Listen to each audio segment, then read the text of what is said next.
Yes, people, welcome back to GNA TV and Chelsea Fan TV for a transfer news update on your weekend. Saturday show for you guys as well. Usually we don't stream much on the weekends unless it's a game, but no Chelsea, no football, but Chelsea busy off the pitch again.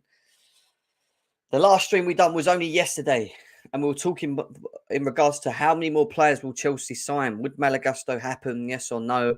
We had Ben Jacobs on as well, giving us a bit of an update on it.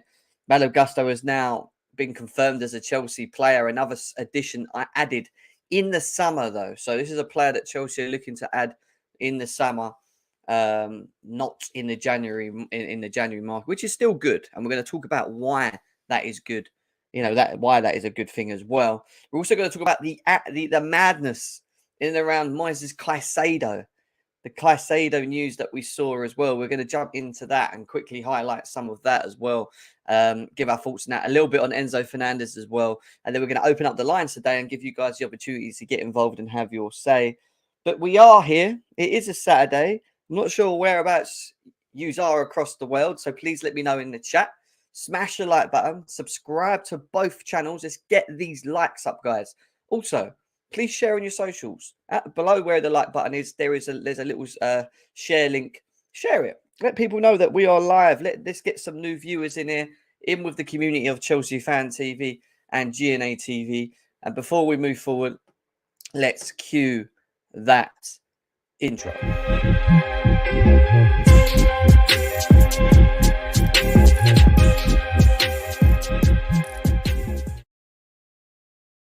Yes, people, welcome back to GNA TV and Chelsea Fan TV. I hope you guys are well wherever it is you are around the world. Chelsea, again, on some sort of madness. We done a show yesterday talking about, will we get Malo? Are we going to get a midfielder? And then all of a sudden, in the space of one evening, shall we say, after we'd finished the show, we have now signed Malo, who will be joining us in the summer. May I add to that? And there's been some madness in and around Moises Caicedo, who's trying to force himself out the door from Brighton, kind of handed in his own transfer request as well. We're going to delve into Caicedo news as well and talk about that. And then we're obviously going to bring Enzo Fernandez into the whole of this as well. The countdown to deadline day is around the corner. Tuesday the 31st is deadline day. Chelsea have today, tomorrow, and Monday and Tuesday to make something happen. I've got a feeling it could heat up. It could specifically heat up in the periods of maybe Monday to Tuesday onwards. We've done works on Saturday. We signed Mudryk on the Saturday, if you remember as well, how quick we got that done as well. So, I'm expecting us to be quite active still in the market. Will Chelsea get that midfielder is the question now. That's the big question. Well, we're going to talk about Enzo and Caicedo a bit more later in the show. Over 120 people here already. Big up to every single one of you guys that are here on this Saturday afternoon as well. Let's say hello to the chat quickly, see what everyone's saying. Big up to KSA, man. Hope you're well, bro. Big up to Chelsea OG. Jamie, nice to see you as well. I hope you're good. Trevor's in the house as well. It's time for Egbali to pull the trigger for Enzo is what he's saying there. Big up to Hashim as well. Will WLL as well. Nice to see you. Who else we got here? Josh, nice to see you. Steve's in the house as well. Santiago, big up to you, my guy. Nice to see you. Hakim's in the house. Aaron's in the house. Steve's in the house. Josh is in the house. Steven's in the house as well. Big up to you, man. Declared's in the house as well. Declared is in the building. I'd be interested to see what Declared's got to say as well. We are going to open up the lines. This will be more of a show where I kind of fly through things a bit quicker, I guess, and then we'll open up the lines and get a panel in so that they can have their say and get involved as well. Big up to you, Emma. Nice to see you. Don, as always. Yeah, it's going to be interesting, mate. It's going to be interesting. British Patriots in the house as well. Aaron says Malo is in London. He is indeed. Matty says, okay, we got Gusto, but in the summer, the DM situation, I can't see us getting anymore. So, who knows, Matty? Who knows what Chelsea are going to do in these next couple of days? You just can't, you just can't get it. Do you know what I mean? You just can't. You can't put your finger on it. Big up to Mohammed as well. Very happy about adding Gusto, is what he says here. Janet, nice to see you as well. Hope you're well. Lee Taylor's in the house as well. Big up, bro. Nice to see you. CFC Jack's in the house. People are slowly but surely coming in. Nearly 150 people here already. 5 minutes in, as always. Nice to see every single one of you's in here. But let's get into things because there is quite a lot to get through, and I want to open up the lines as well. But before we get into Gusto, Caicedo, I saw some of this. I thought it was quite funny, actually. Where is it? Vince's news. Vince, where is he? There he is. This guy's talking about a potential move from Tottenham for Romelu Lukaku if Antonio Conte stays at Tottenham as their manager next summer. That is beautiful. I hope that he stays at Tottenham and I hope that they take him. We've got to get rid of this guy somehow. I've seen people commenting about, what if we give Lukaku just one more chance? Now we're improving the forward line and we've got creators and blah, blah, blah. Nah, mate. Have you seen the guy in Milan? He can't get himself in the team. He can't keep himself fit. His touch is an absolute stinker, especially in a slower league, let alone coming to the Premier League. This guy, for me, he's done, man. He's done. He is done, Romelu Lukaku. Yeah, we don't need Romelu Lukaku in our lives, guys. So, hell no. Hell no. I don't want to see him back at the team. We don't want to see him back in the team. Big up to Danny as well. Nice to see you, bro. Nice. I hope you're well. Bailey King TV, nice to see you. Nice to see you as well. Who else we got? Andrew, nice to see you. Robert as well. Yeah, see you later, Romelu Lukaku. If you want to leave, mate, get out. Literally, get out. Get out. What was that? What's going on here, mate? What's going on here?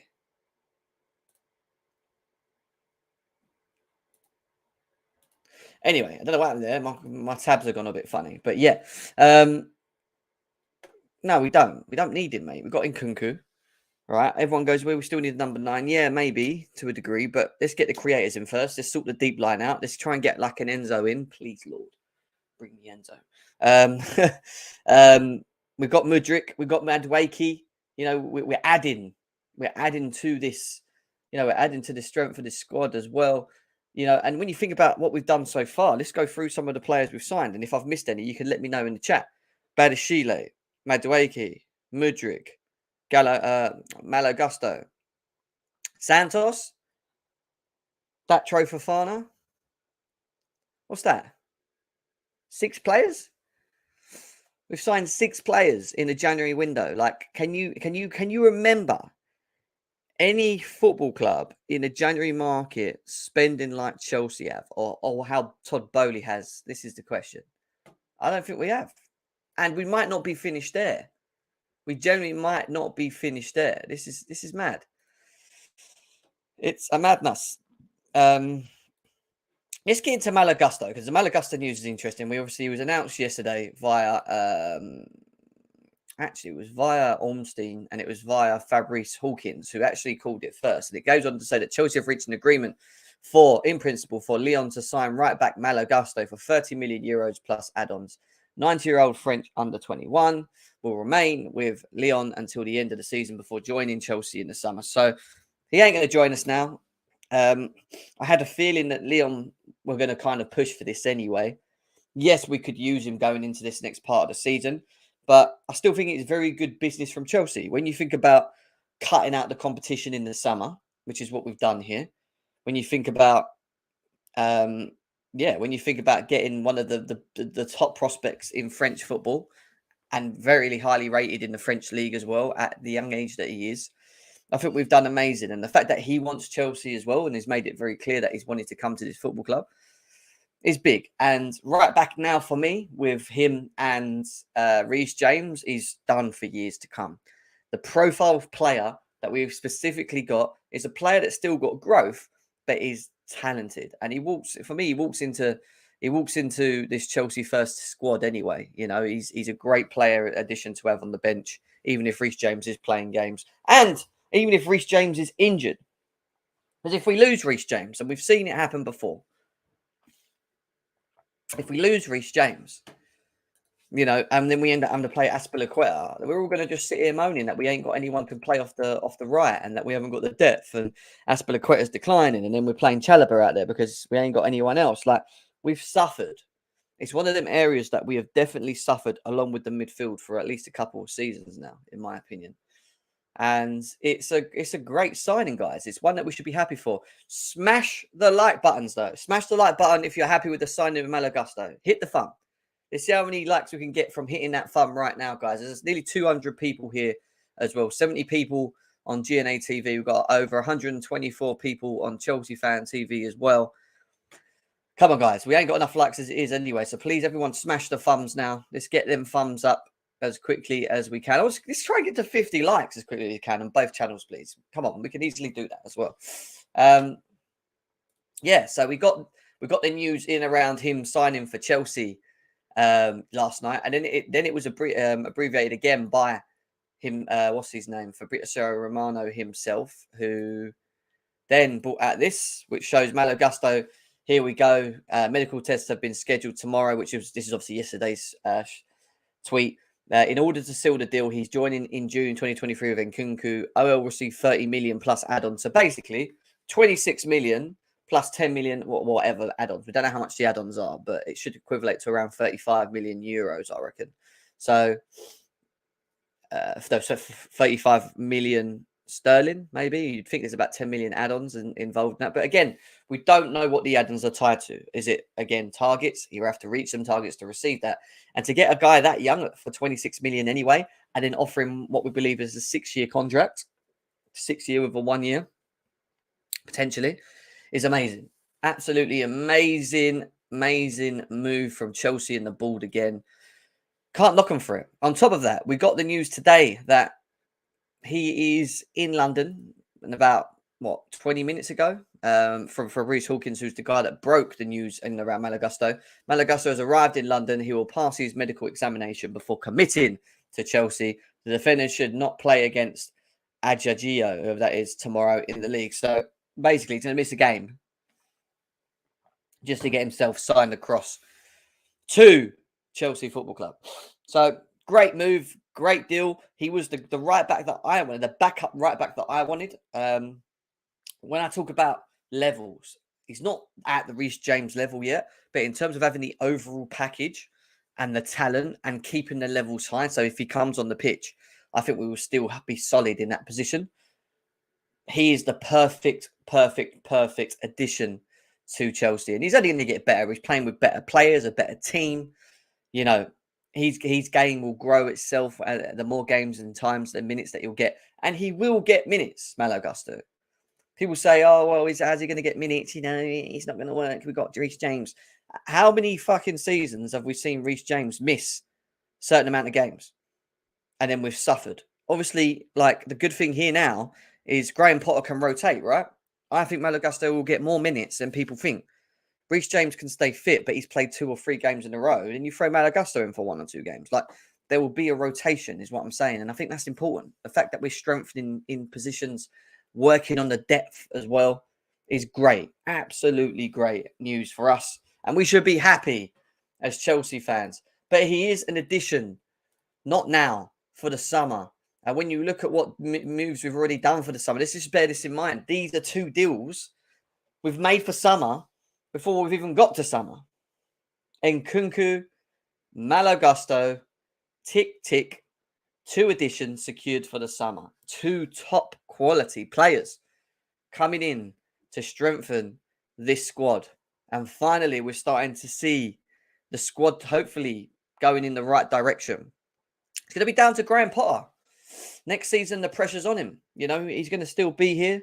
The board and the manager and the owners have backed him. He's going to have to get the best out of this squad. He's going to have to keep players happy. He's going to have to give them minutes. He's going to have to work a way of getting the best out of them. I always say the best formation for Chelsea going into next window will be 4-2-3-1. It will definitely be a 4-2-3-1, though. It has to be. Has to be a 4-2-3-1, in my opinion. But it's good. It's a good move, and that's without obviously dealing with the midfield. And we know the midfield is an area that we need to address. We're about to go into talking about Moises Caicedo next in this. And like I said, it's only Moises Caicedo, Enzo, and we're opening the line. So we're going to be it's going to be more of a panel-related show today.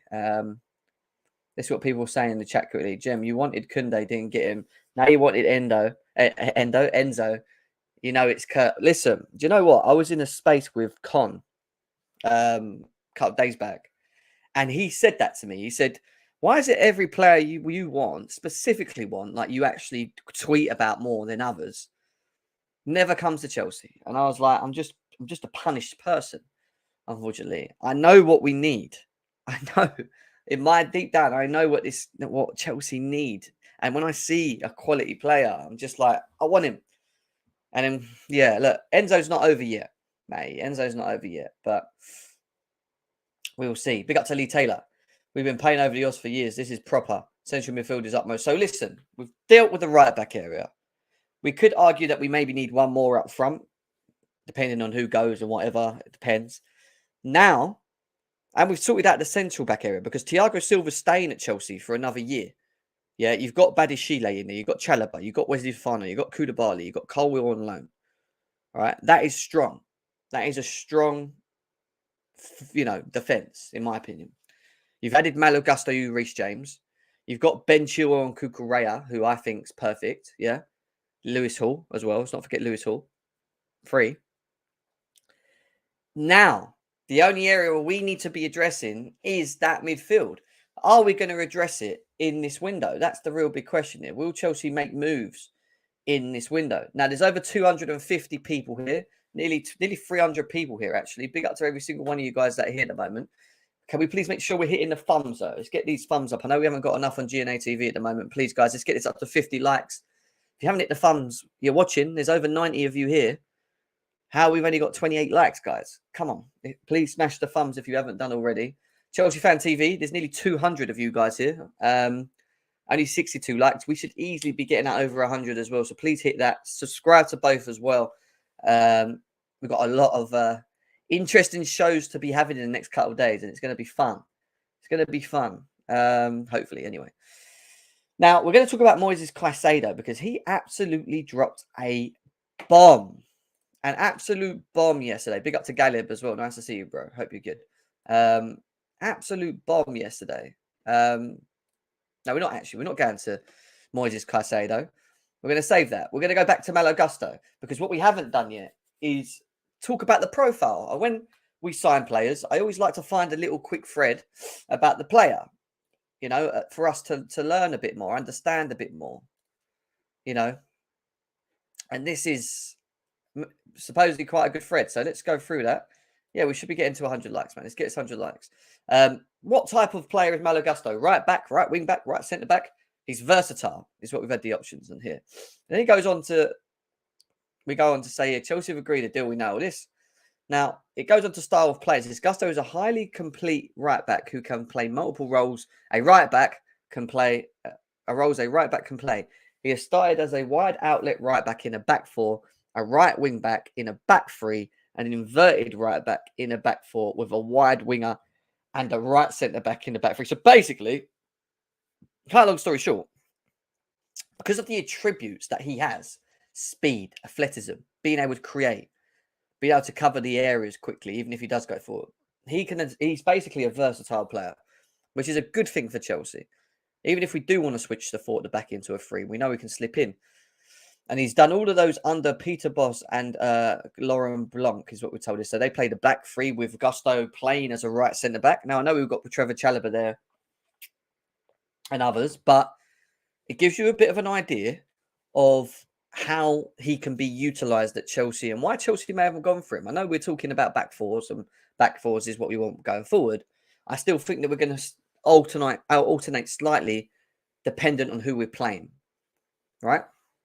So it goes on to say, Gusto's starting, and I can't play this because I'll end up getting copyrighted, but Gusto's starting position is usually at the defence line as an outlet.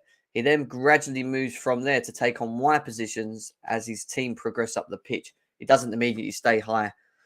So he kind of goes with the flow, is what I would say. As soon as we break down play and we win the ball and we start to move the ball up quick, he sort of follows, he follows the movement of how quick we're transitioning, basically, which is a good thing. So, which means in many ways, he doesn't get caught too many times going forward because he times his movements on the side well, but he hogs the wing, which is a good thing. I could probably watch this because there's no thingy there. But anyway, he is also very comfortable positioning himself in the half spaces too, as he likes to underlap. But instead, he could just be an option there to combine with his teammates or provide half space crosses. Good is what I'd say to that. Gusto, being a modern right back, is very good at overlapping, underlapping, but for a few right backs actually can do, which he very well can. He always tries to make himself an option for his wingers to get that into dangerous areas for crosses and comebacks. Now, I've watched some comps of Malo Gusto, and one of the things that I like about him is that when we have got the ball, he can cross.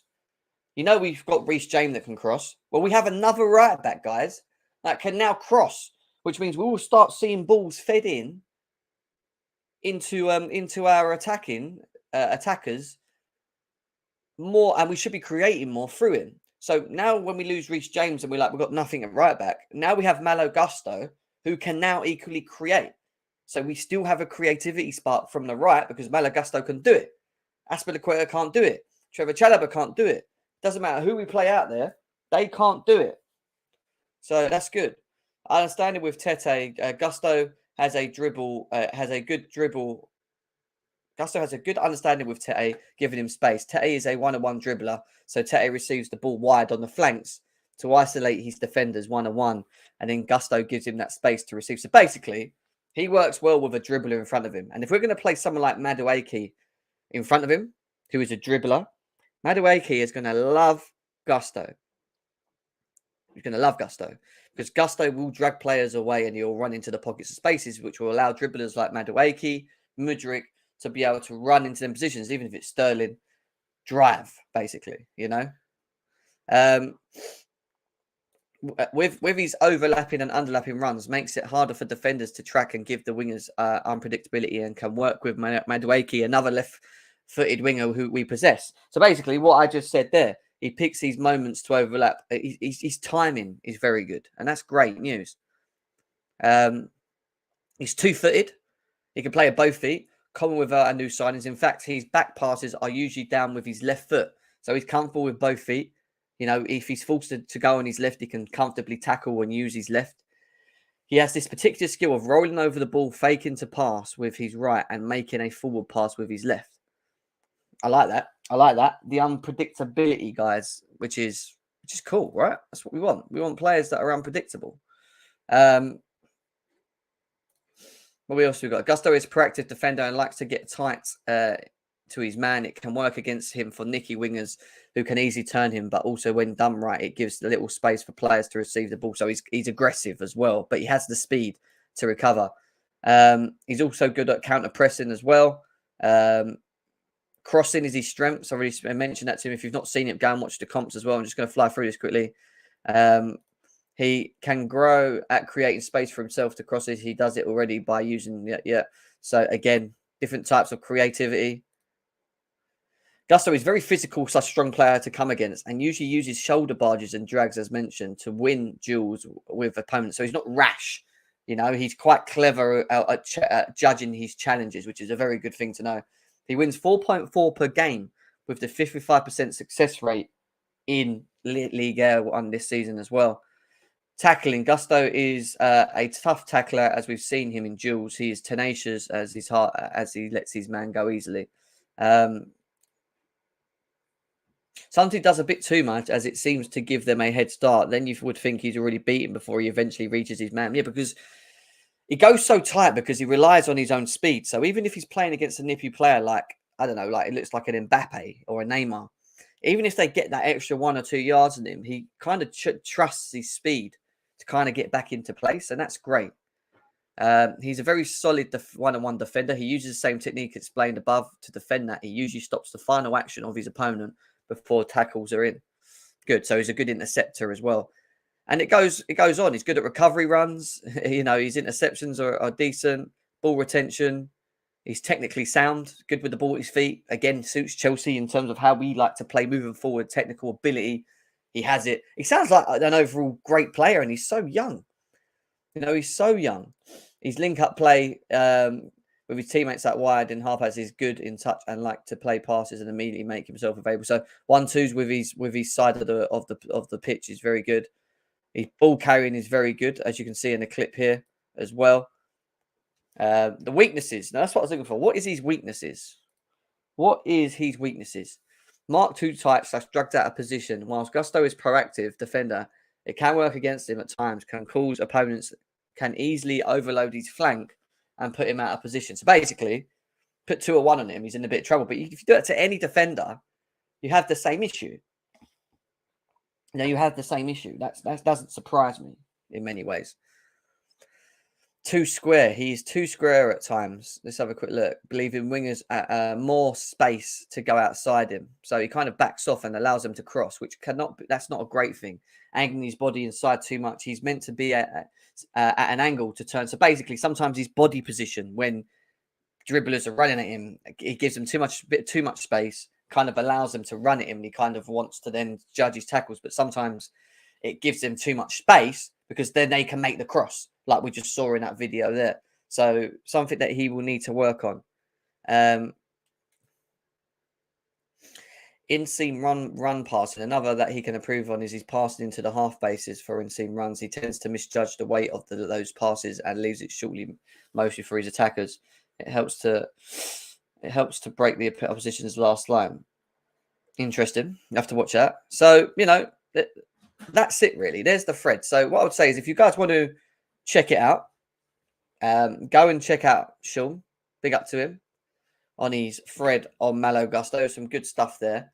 So nice to get into as well. We've got nearly over 300 people here as well. Nice to see everyone here. We're going to talk about Caicedo now. I saw him last season in Europa League a few times. He even played as a centre midfielder against West Ham. He's technical enough to play there. Maybe he's not physical for Prem, plus his team defence. Well, it seems like he uses his athleticism. Like he's an athlete, Galib. Like he seems to be able to get up and back and forwards quite quickly. Times his runs quite well when going forward. And equally, he's got room to improve. And he's coming into a top team like Chelsea where he can now improve. That's the thing. He's still very young. We have to bear that in mind. Moises Caicedo. What has he done? What has he done? What has Moises Caicedo done? Well, I'll tell you what he's done. He sent Twitter mad. That's what he's done. Because last night, while Arsenal were playing Man City, at the end of the game,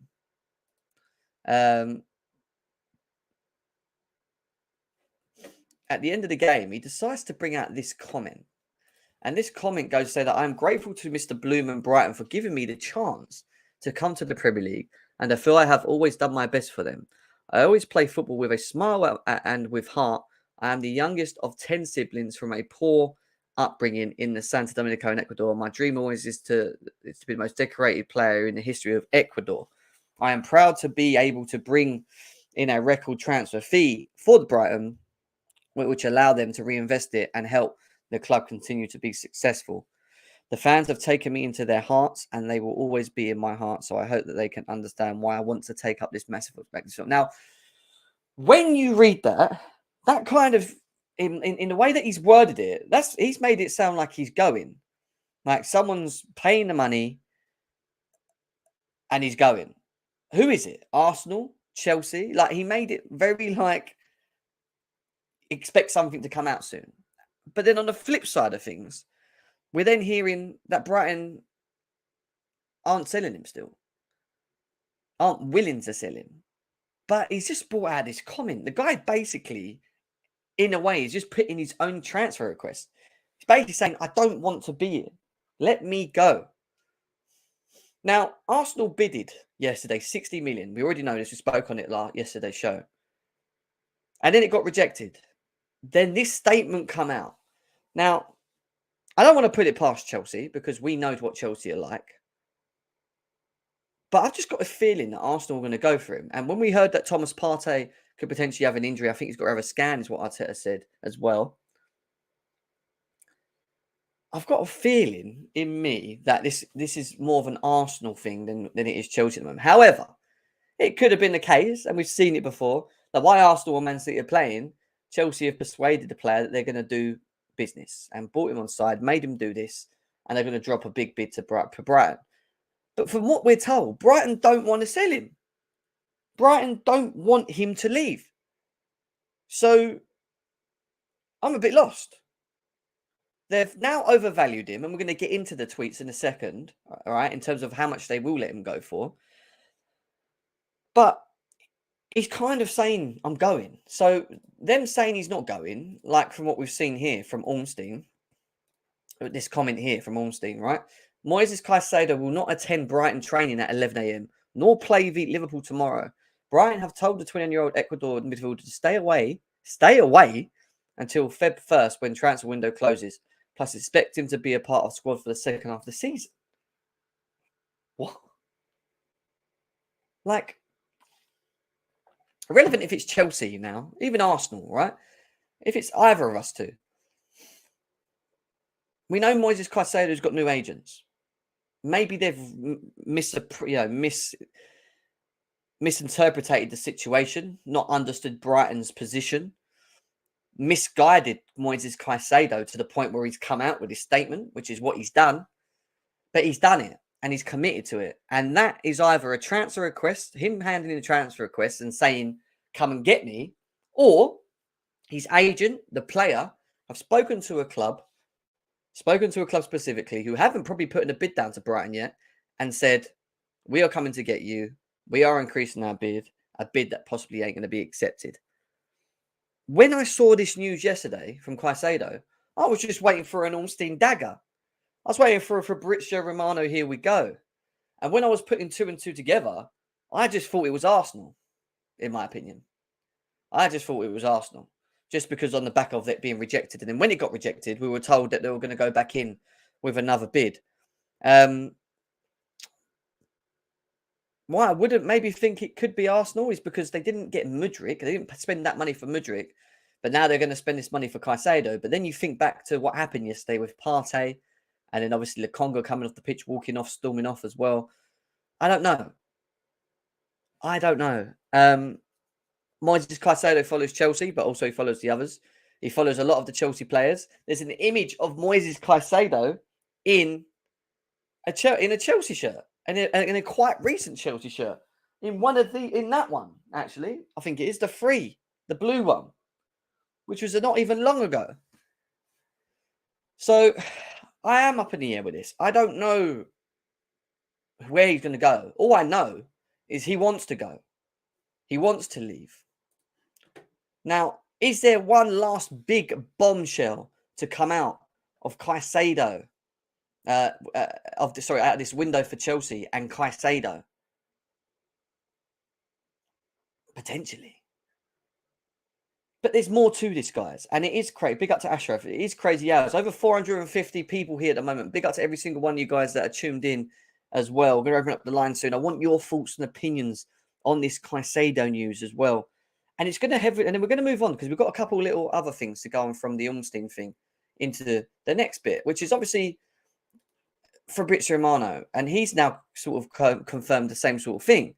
He's saying Moises Caicedo didn't turn up for training today. He wants to leave immediately. So Fabrizio Romano has made it very clear. The player wants to leave. I think we can all understand that. Caicedo could also miss tomorrow's game. He is, because David Ornstein has confirmed that he's got to stay away from Brighton till the end of the window.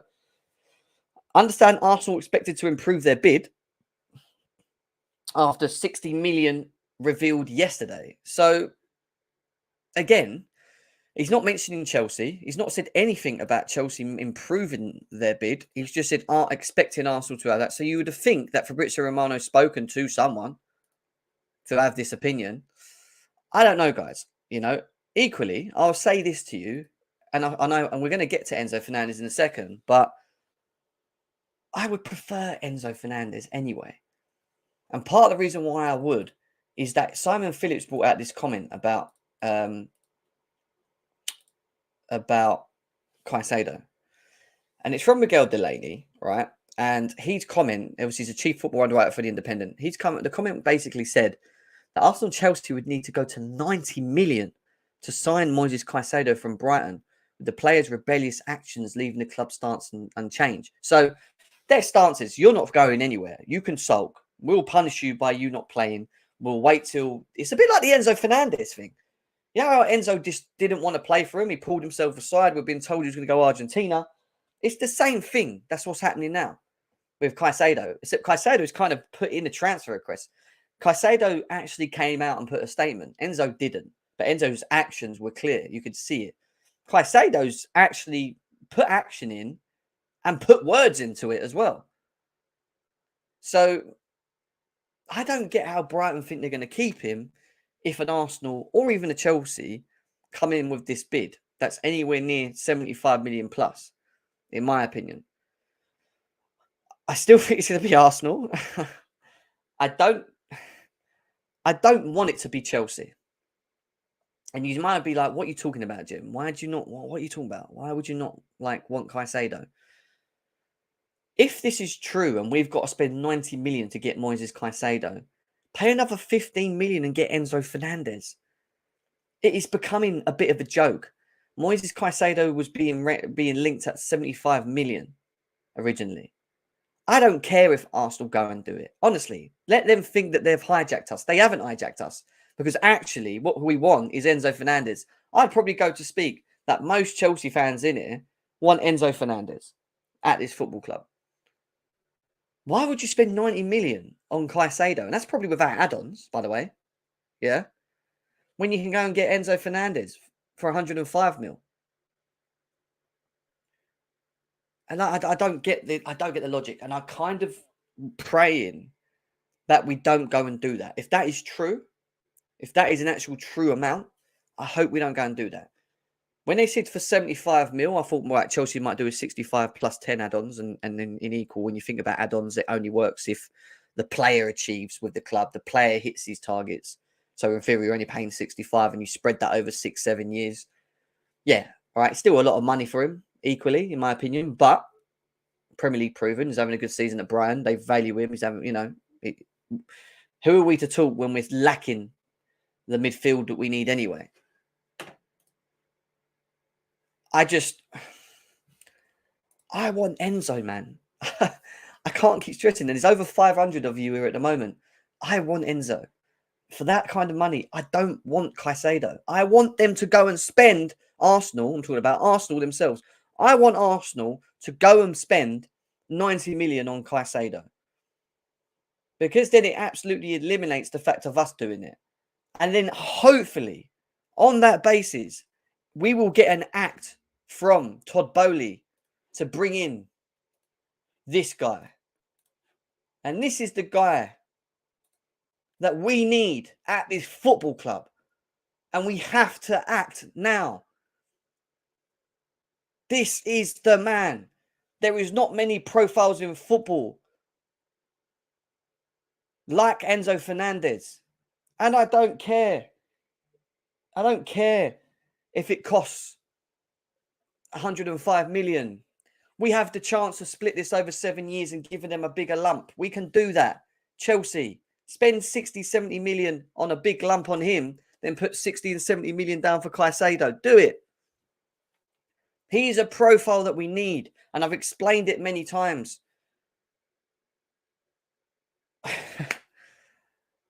2-3 days left.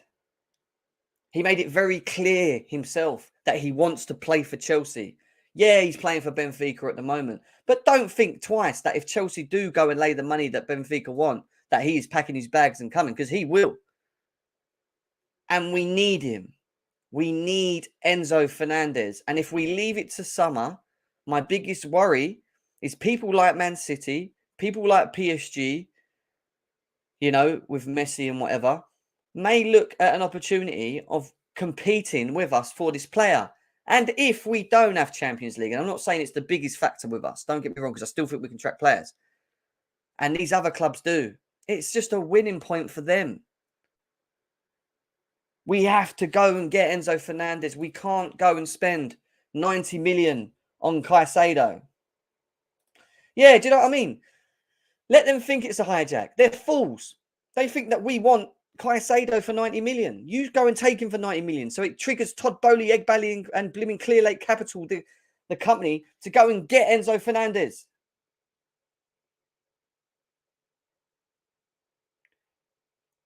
And if anyone's not watched Enzo Fernandez, specifically watched him, go watch him. You know, like Musa, for example. Jen's been watching them Enzo comps again. I've watched enough of Enzo Fernandez before comps. I was talking about Enzo Fernandez coming to Chelsea before we was even linked to Enzo Fernandez. Go and look back at all my tweets. This is a guy, again, that I've wanted for a very long time. And I will be very pissed off if we go and spend 90 million on Caicedo when we can spend another 15 million and get him. Not that it eliminates it, but I do think getting him now makes it easier for us. We leave it to the summer. We're leaving ourselves open for competition. Benfica will want a bidding war. They don't give two craps about Chelsea. They will use the fact that Chelsea still want him and try and attract other top European clubs to try and get as much as they can out of this deal. I don't want that. I want it to be done like now. And even if we can't do it now, try and get an Nkunku type deal done with the player. Enzo Fernandez in a blue kit is beautiful for Chelsea, for us fans. We should be excited of having a profile like him coming to Chelsea because only him and Frankie de Jong possess that ability, in my opinion. We've got João Felix on the loan. We've got Mudryk. We've got Madueke. We've just now bought in Malo. How cool will it be to throw in Enzo Fernandez? How cool would it be to have that in midfield? Him. The ability to pick out passes, dictate games, control games, physical. He has a bit of everything, guys.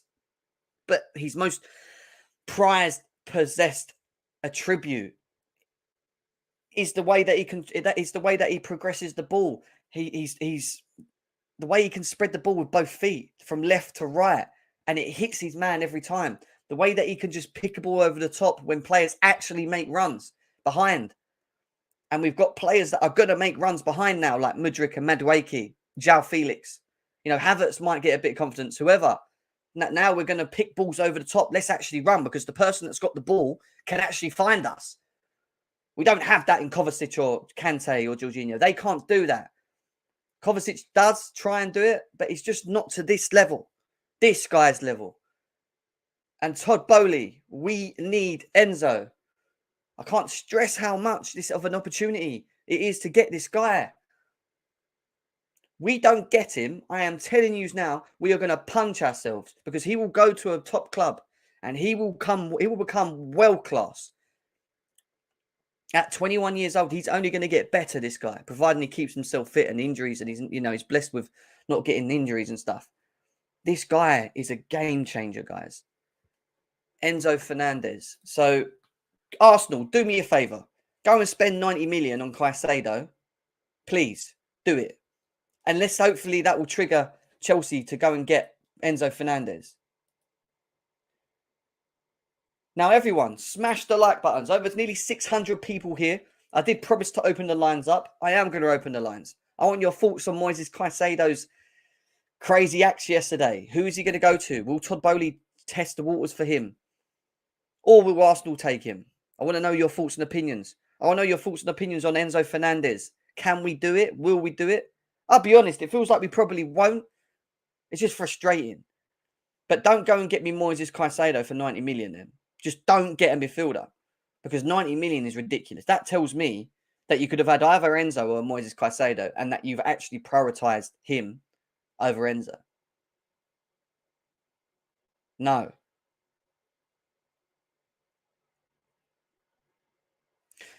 No, don't get me wrong. I think what's quite scary is Caicedo and Partey in the middle. I think that's a very good midfield from an Arsenal perspective. That will be a massive benefit to them. I don't know. I don't know. And the more I see these 90, like them cheeky bars are never going to spend 9 million for a player. That's what I wish they did. And that's the problem. I hope we don't gallop because we would.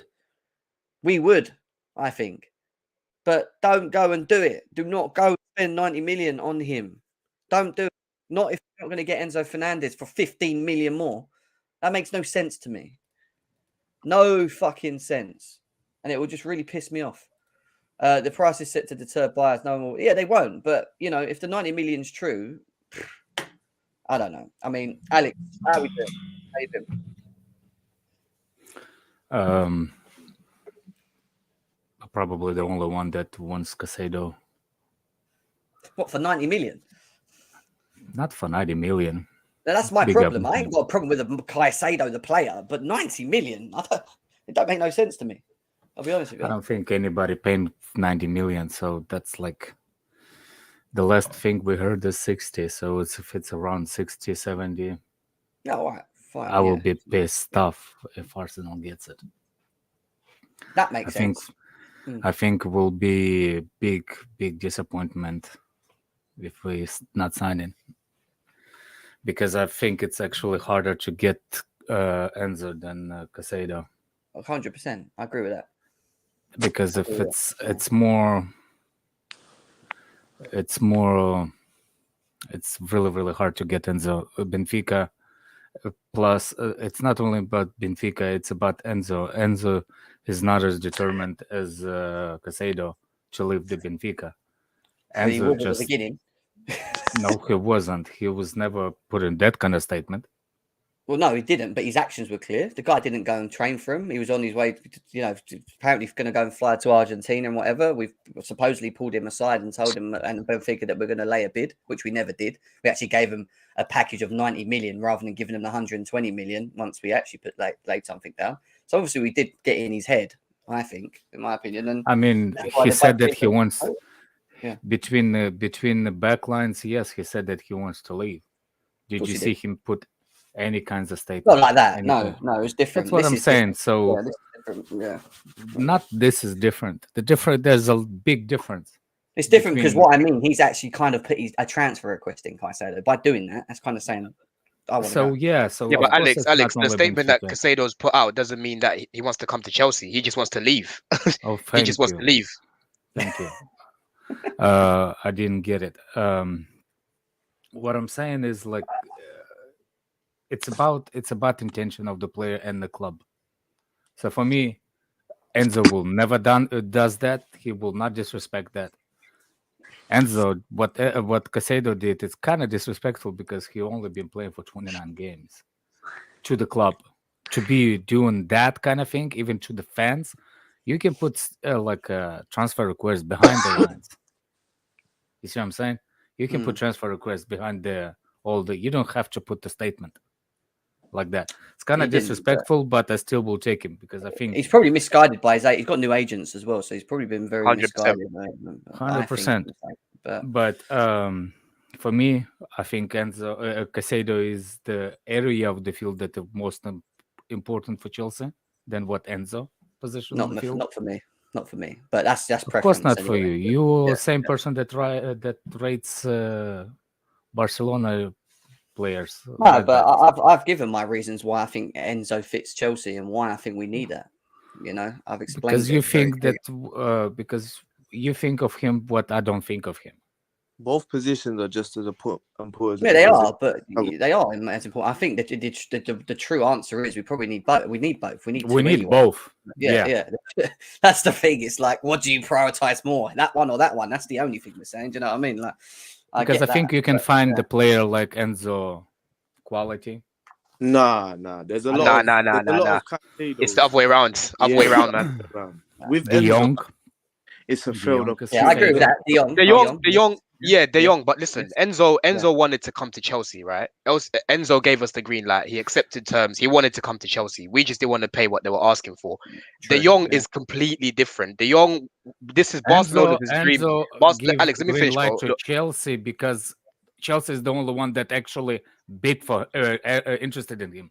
Nobody else. But okay, but De Jong never gave the green light to United or to Chelsea. When we were in for him, when we wanted to go in for him, De Jong's a lot harder to get than Enzo. As much as I rate De Jong, I would probably rate them on the same level. De Jong would be a bigger problem to try to get out of Barcelona because he does not want to leave at all, and he's rumored to be on what 400k a week or something like that. So De Jong's an option, but he'll be if you think Enzo's difficult to get, De Jong will be even harder to get. That one there. I just give an example of De Jong. There's more players like De Jong in the world than that. And but what we're saying not is enough players like Caicedo either. Yeah, but what we're saying is it's easier to find a replacement for Caicedo than it is to find a player of the caliber of Enzo. Is what we're saying. And because you just mentioned an example of the example for Enzo is De Jong, and I'm saying De Jong is very difficult. For Caicedo in that position, I'm sure you can find someone a lot cheaper in that position. I can't think of anyone off the top of my head. Oh, okay. I got to think about that one. I'm not going to just put names out there. Yeah, Declan Rice, that's a good option to have. If Arsenal was to go in for Caicedo, we could potentially go in for him. You got Lavia. Southampton's Lavia. You even got the Fulham player, Paulinho. You got Paulinho. You got a few there already, and these guys aren't gonna be asking for 400k a week, asking for stupid money. Do you know what I mean? So there's more. De Jong, I don't know many profiles of other than exactly in the bigger clubs. I don't see any player in like a mid club or like a Benfica or some sort of club that has that sort of profile. It's pretty much just Enzo.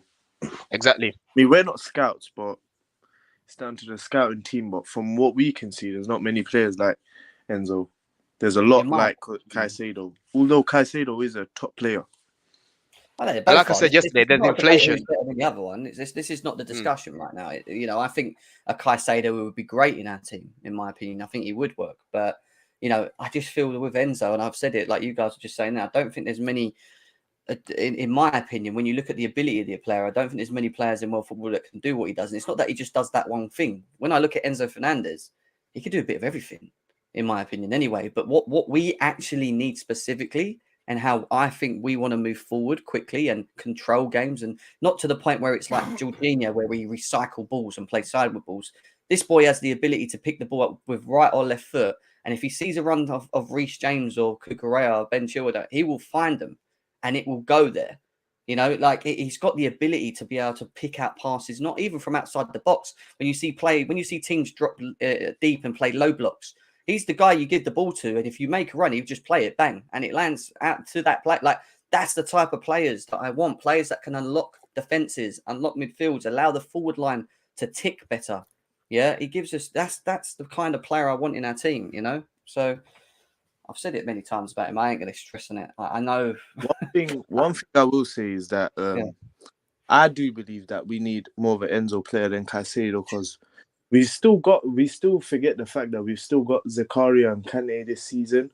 We've got Jorginho and Kovacic, but like I say, they're not willing to take that risk to play that sort of pass. Like that does affect our attackers at the end of the day, because they don't get many opportunities to thrive off. Whereas with Zakaria and Kante, they are very good defensively, but it's just their injuries. But I believe because we have two of them, I believe getting an Enzo would be much better for now. I just think it's harder to get Enzo, isn't it? Though that's the problem. It's hard to get Enzo, I think, in the summer than it is now. That's obviously on the basis that a City and a PSG, because I don't think there's going to be many clubs that can go for him, in my opinion. But I think we'll definitely be one next season. The only teams to rival us for Caicedo would be Madrid and City.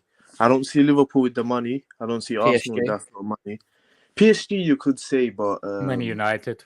Liverpool. It depends. Liverpool, if they get new owners by then, they could be involved as well. We don't know what owners are going to bring in, but again, they could come in. Yeah, but I don't see him going to Newcastle. They're on the come up. I think he'll go to a team that's already been established as a top. Yeah, but if they get Champions League, he might go there. Who fucking knows? You know what I mean? Potentially, yeah. I mean, the guy's on 3K a week. They might offer him a bag over there. He thinks that Newcastle is not going to be, because it's Newcastle. Chelsea is bigger than Newcastle. No, that's what I said. If they continue to stay in the Champions League, they will. Newcastle's an option, but what I'm saying is, if Newcastle and Chelsea come calling for you and he walks straight into our team, I'm sorry, he's picking Chelsea over Newcastle. Unless Newcastle offer him 100k more, 50k more. We're still Chelsea Football Club. We're a bigger club than Newcastle. Yeah, and we've won more than Newcastle. You remember when Arsenal had that mentality? Oh, we're bigger than Chelsea. And we got all the players that they wanted. Players do get, man. Players do get mentality. Childish, man. The fact that Chelsea is a club in London, like when a player comes to moving to Newcastle or London, there's only one option that he's going to go to.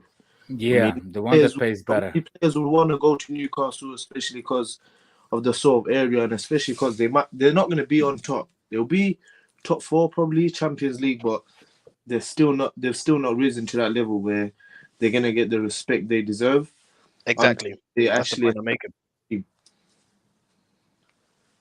Yeah, no one's. Like, I'm looking at the comments here. No one's trying to put down Newcastle, but what we're saying is they're still on the come up. They've got all this money now, but they are still on the come up, and there are clubs who've won more than them and are bigger than them who will be interested in Caicedo. So I'm not saying Newcastle have no chance of getting him. I just think that if Chelsea was serious about him and we was to go back in for him in the summer, strong possibility that he'll pick us over them. Let's not forget he's already worked well under Potter. He knows Potter. He knows Potter. He knows Potter already. So that's going to play a big part. Obviously, we might miss out on Champions League football, but all I'm saying is Newcastle, they're still on the come up. They're a big club, big history, but they are still on the come up. And there's going to be a number of big clubs that are after Caicedo. So for me, I don't think Newcastle will be one of his top we've got a bit of an update. We've got a bit of an update in Caicedo. It says that Moises Caicedo's new agents are still active and doing everything they're in their power to get a January move, but there is a frustration because Brighton are not engaging on providing them or suitors with a specific number. Brighton have also told Arsenal directly the player isn't for sale. So they're just making it hard, aren't they? I don't understand why Chelsea haven't made an approach the same way we have with Gusto, why we aren't trying to sort that sort of a deal out with Enzo, because both Lyon and Benfica want to keep Enzo for this season, but it's not a thing where they wouldn't want to sell. They just don't want to sell the season because Benfica are still in the round of 16 for the Champions League. So I believe if we could probably get the same deal we've done with Gusto with Enzo, I feel like that would be the best option, knowing that we will be getting him in at least next season rather than having to still wait on the fact that City might be coming in. So I think it's do or die for Chelsea with Enzo. Let's go to Eric Blue. What are you saying, Eric Blue? Big up, Jim. Long time no talk. Yeah, I think I agree with the guys. Enzo is the guy to go for between the two of them. He's just a little bit more difficult to find. I don't think there are many players like him. So I would definitely go for him, even though we definitely need a defensive midfielder long term. I'm hoping it's Zakaria. I don't know what's happening with that situation. Hopefully he can stay. And if we bring in Enzo and Zakaria stays, I think that would be very big. That would be huge. Big up Couch. Big up Declared. Yeah, look, I think for me, if we bring in Enzo, I mean, that was my focus for this window, you know. Yeah. I know it's not easy for clubs to just target one part of the pitch and say, oh, we're going to just sign midfielders this window. It doesn't exactly work like that, you know, and you can't exactly choose the order in which the signings are made for the positions. But I do think that there's definitely a focus. There's no way that they aren't looking at the midfield. They definitely are, but it's just not been the best scenario so far. I don't think they're willing to pay the money for Caicedo, and I definitely don't think they're willing to do what Benfica wants, you know, because for me, in my opinion, even though you can argue it's worth the risk, I still think the money for Enzo is a bit too much. And I think they're just not willing to make that decision right now, which is a risk, like you mentioned. You know, if in the summer, you know, other clubs get involved, which they probably will, it makes it a little bit more difficult. But I just don't. I feel like if the club were trying to pay that amount of money, I think he would have been announced already. But I just have a feeling that, I mean, they try to negotiate, they try to bring it down, but it's Benfica won't budge. They just won't take anything less than what they said, right? So it's just a difficult situation. I don't think we'll sign any midfielders this window. I'm just hoping that in the summer, we're just able to outbid the other competition. You know, because I just don't see it happening this summer. Maybe maybe deadline day, who knows? But I don't believe we're willing to spend that much on Enzo. I think you're right. I think with the midfield, I think the most likely outcome will be that we don't sign anyone in the midfield. We don't panic. We don't just pay for it. We just wait to the summer where we've got more negotiating time with clubs and try and go at them, because it's harder in the January market. It is a short time, you know, to try and get things done. And obviously we have already done quite a lot of business already when you think about what we've brought in and etc. And obviously we got Malo yesterday as well, who will be joining us in the summer. So maybe it's a thing that we won't rush it. Maybe it's a thing of, right, we've done this, this and this. Let's just save the main bit until summer and just throw our full focus on the midfield and try and get 2 in. That might be the case, you know. So I wouldn't be shocked if it was, to be honest. What I don't want them to do is to go and buy a third, fourth choice just for the sake of it. Oh yeah, we'll just bring him in. Yeah, you know, whatever. I don't want that. You know, I'd rather just stick with what we blooming have, and hopefully Zakari will be back soon. We know Kante will be back mid-Feb, beginning of March, and then it's all right. We've only got Jorginho and Kovacic, but it's been like that for a long time for us. It's what we're used to, isn't it? Unfortunately, at this point, but we have to just get through this season, I think, and then we'll look to kick on. And then you've got your Declan Rice's, Enzo Fernandez, Caicedo if he doesn't go Arsenal and waits to the summer. You know, then you've got more of a time to work on these deals. You know, Jem, let me ask you a quick question. If he was to bring in Enzo now, and let's say he was to come in the summer, are you playing him in that 6 role and with Felix in front of him, or are you playing Felix on our front line, starting Felix on the right with Modric on the left? I play him. I think whatever we do, it's going to be a pivot anyway. I don't think it will work. I don't think we will ever play just a one holding, in my opinion. I think it will be 4-2-3-1, and I think Enzo will be one of them too. In the middle, so you'd play Felix in that 10 role, basically. And I'd play Felix essentially if he's in it. This is the thing, we don't even know if Felix is here. If he isn't here, then we've got Havertz, haven't we, or Mount. So it's, you know, if Felix is here in the summer and we spend that money on him, then he'll probably play in the 10. You'll play Mudryk on the left and whoever on the right, Sterling or whatever, and then you got Nkunku, haven't you? So yeah, on Felix, I think we get him. If he has a good loan, I don't see Todd Bowley not paying for him. I think he'll push for that move as well. 4-2-3-1 will always sort of change in between games, and you see it that when we move forward, we sometimes go into a back 3, but when we're out of position, we go into a back 4. So it might be the case that we set up as a 4-2-3-1, but it's a system that sort of alternates, and that's why I think when you look at like Malo, for example, and the players like Nkunku's that we're bringing in, they're all quite versatile. They're able to adapt in game, and that's the most important thing. I think that's why we're looking at players that can do that rather than being stuck in one system. Because that's been partly one of the issues we've had. Players that just used to playing sort of one or two ways in systems, you know? Yeah. I'll see you later, Jem. See you guys. Alex, take care, bro. Yeah. See you later on. A bit, bro. See you. Yeah, man. AJ is in the building. What we saying, AJ? Sir. What we going on, man? What's going on here? Caicedo done some madness last night. He put what we looked like a transfer request, and now we're being told 90 million. And yeah, like what's going on? What's your thought? That 90 million is Brighton trying to fight player power. Twitter is something else, man. It gives you a lot of power, but I mean, first of all, that price tag is outrageous. We're not paying that.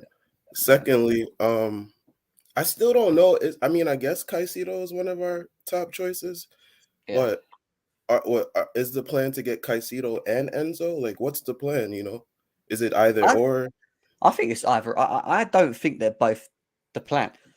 I think it's, and I know they're both different in their way that they play, but I think that I think if we get Caicedo, then if it's weird because if we get Caicedo and Enzo's still available, yeah, potentially you could see that we go for them two as our main targets. But if we get Enzo now, I don't specifically think we might just go for Caicedo in the summer. I think we will have more options. I think we might look at an out and out DM. You know, maybe a little bit cheaper than Caicedo if there is one out there, because I think that's why that you can. That's why I preferred him. I preferred Enzo in the winter, and you know you could get a more defensive type midfielder. There's more options, you know, in the summer. Just in general, you know.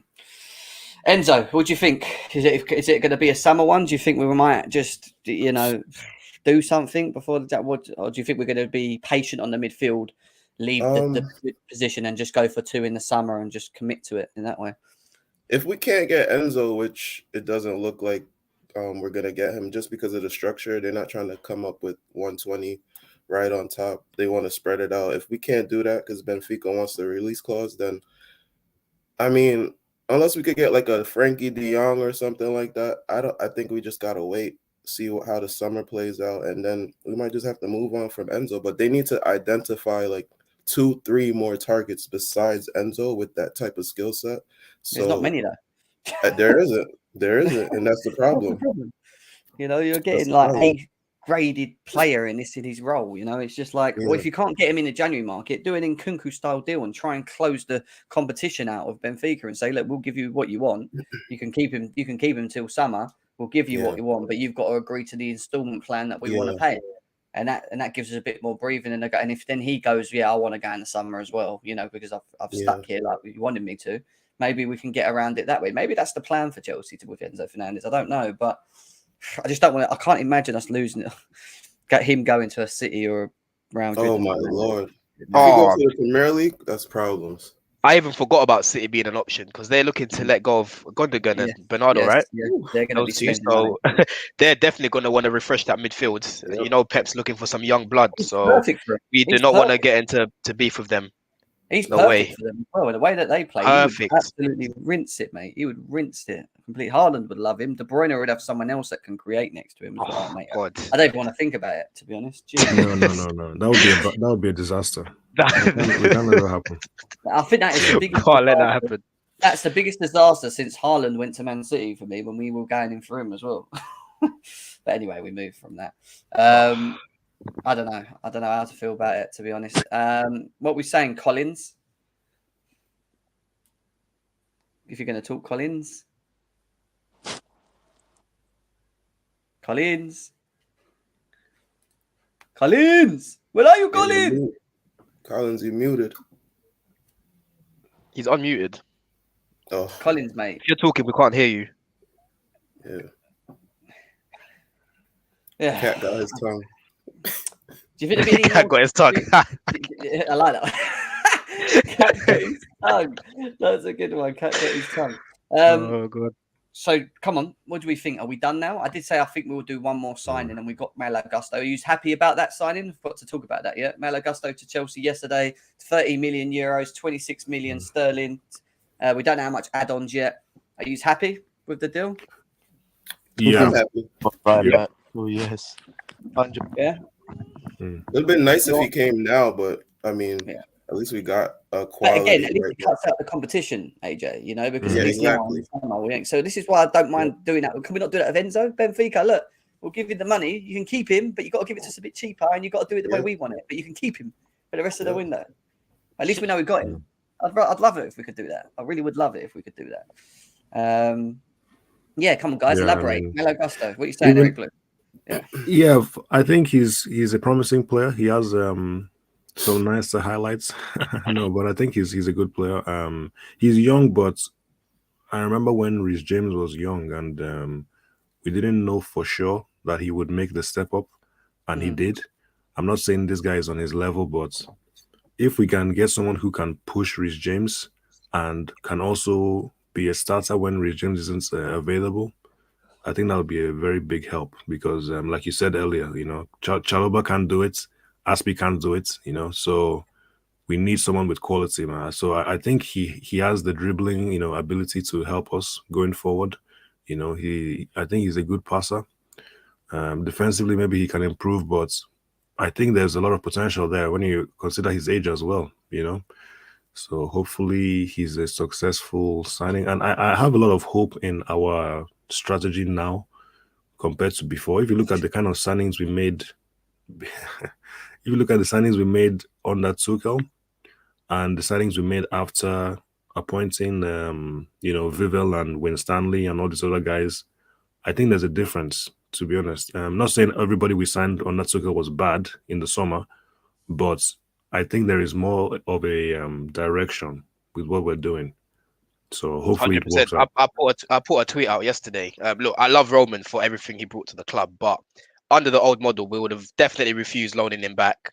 Would have gone for like a Dumfries or like a Pavard and just done that. So with this signing with Gusto, I think it's not just when Reece James is injured or is not fit. Like we actually need to use him and rotate using him. Because Reece James, I'm sure there's certain games that Gusto can come in. Teams like Bournemouth and teams like that. Do you know what I mean? So it will definitely help Reece in terms of his fitness because he's not gonna. It looks like he's a bit injury prone now, so he's definitely a good option to have. In and around the team, coming in, an important player, not a squad player, more of an important player, I would say. Because there's times where we might go to a back five, put Reece James to right centre back. Let's say Fofana's not fit, and then he can step in there and come in. So yeah, no, I think it's a top signing, man. And again, potential wise, he's a good player. Seems to be what we're looking for at the moment in terms of the profile. So yeah, no, it's a good signing. I think you're right in terms of the way that I've even seen rivals saying I'm starting to see a bit more Chelsea's plan, and that's weird. They say that about Chelsea, like you're starting to see the kind of route that we're trying to go down, and the fact that we're now signing players for the summer just goes to show that our mindset is set for the future and about improving what we have and sustaining it. The sustainability is the big thing, I think, with what we're trying to do now. As before under Roman, I think it was always about the now. Right? How do we win now? What do we do? And we've done it with so many managers, the amount of managers we switched over, and it worked to a degree. It made us the most successful club in England for the last 20 odd years. We've been lucky to be blessed to have seen our club lift every single trophy available in every competition. We've seen it all. We've seen it all through Roman, and we can't knock it. That was his way of doing things. But it was never. My question was always that it was never going to be sustainable. And when you look at the Premier League, in theory, we actually underachieved. In my opinion, I actually think we should have won a lot more Premier Leagues than we did, especially in that period. And that was partly to do with the board, the structure, the not backing the managers and giving them more ammunition going into next seasons and whatever. And a bit like what Fergie got when he won it 3 times in a row. They brought Tevez in and Berbatov in and whatever, and they went on to win it again. Like they always sort of just kept strengthening the teams. I think the idea now is to kind of build that all and then have that sustainability, and then equally I don't think we will spend like we have been in the first probably 2 seasons, but eventually it will be set, and then it will be about us winning, and then when we need to improve areas because of whatever, we will then do that, but it will be at a lot of a less level than it would be maybe with what we're doing now. I think is the aim. So they have an idea and a project of what they want to do. Let's just see if it works. That's the question, isn't it? We're sitting there waiting for seeing if the piece of the puzzles actually work. Yeah, can you hear me now? Yes, Collins. Yeah. Okay. Before I said I love what you guys are saying, but I am very happy the way things are happening in Chelsea. Just that I am not happy the way most of our fans are doing, as if maybe we find ourselves in a bad situation.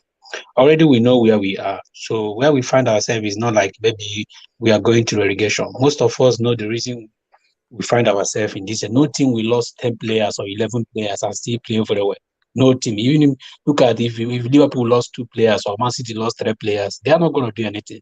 But Chelsea lost 10 players. People are still pretending as if maybe the team is still, all of them are still together. No, this is about 11 players to 12 players. So when you lost 12 players in your team, no matter whatever you try to do, it's not going to work, because even if you try to work something today in training, after the training, tomorrow somebody have an injury, you have to start afresh again. You have to start from the beginning again. So that is the problem we're having in Chelsea. And I thank God that most players are coming back. Now they are coming back. You are going to see a different Chelsea altogether. Because when you see Regis coming back, Chilwell coming back, Fofana coming back, even Kante coming back, this is a different Chelsea. So, but people are trying to make it as if maybe, and most Chelsea fans, rivals like to put narrative, and when they inject that narrative, you see Chelsea fans online, more especially online fans, they kind of start throwing shot at them, as in fighting between themselves. Look at Mans now. Everybody's fighting like as if Mans like a relegation player. This guy have been in Chelsea, have won best player twice. Best player. So sometimes you're not going to retain your form. Sometimes you have deep in your form. And when you have deep in your form, that is when fans now will back you. But when it comes to Mans, I don't know the kind of hatred the guy always receive from people. For me, whenever Mans is in form playing football, he play with his heart. The guy have played in Chelsea like 2 seasons. Chelsea best player 2 seasons. Mohamed Salah is not in form. Are you going to say Salah is not a good player?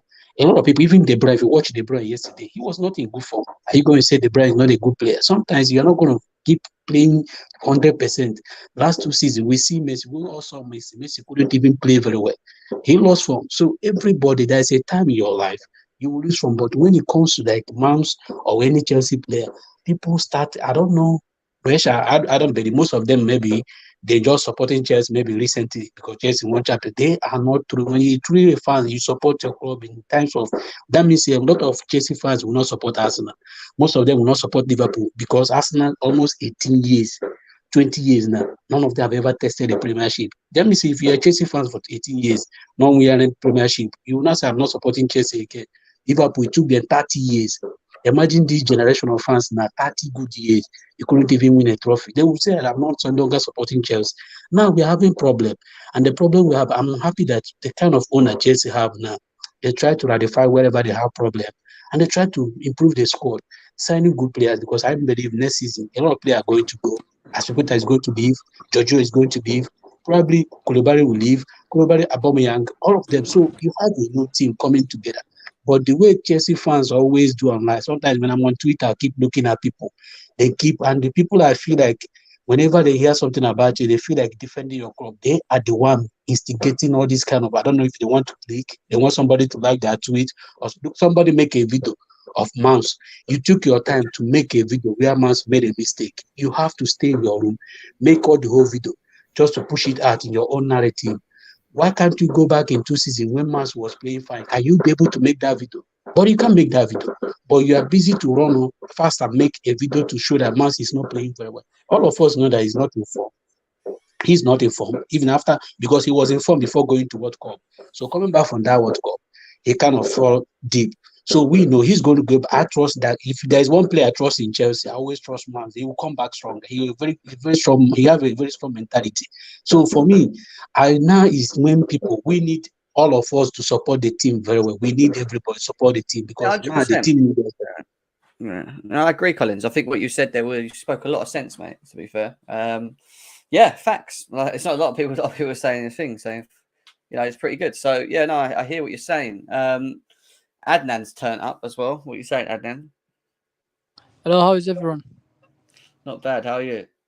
We are fine. So this guy who just talked about Mount, that's true. Every player has their downs and ups. I think Mount is having a bit of a shaky season, but that's all right. But for the case of Enzo and the Caicedo, whoever is trying to tell us that Caicedo wants to join Chelsea, he just wants to leave Brighton. That's all we know. Maybe Chelsea, the board this season, they have been so secretive. Maybe they can be doing something behind closed doors. We don't know.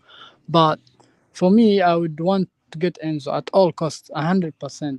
I even pray Arsenal to go and get Caicedo so that we be there without any problem, anything distracting us, to get Enzo and Rice. If Arsenal get Caicedo, they can never tell Rice that they are going to give him opportunity. So, which means Rice will choose Chelsea if that's the case, if we go and attempt. And I think Enzo is the icing on the cake. That guy, the ability he has to pick players, and not only ability, also the aggression, the need to win, just like Modric we saw in a few minutes.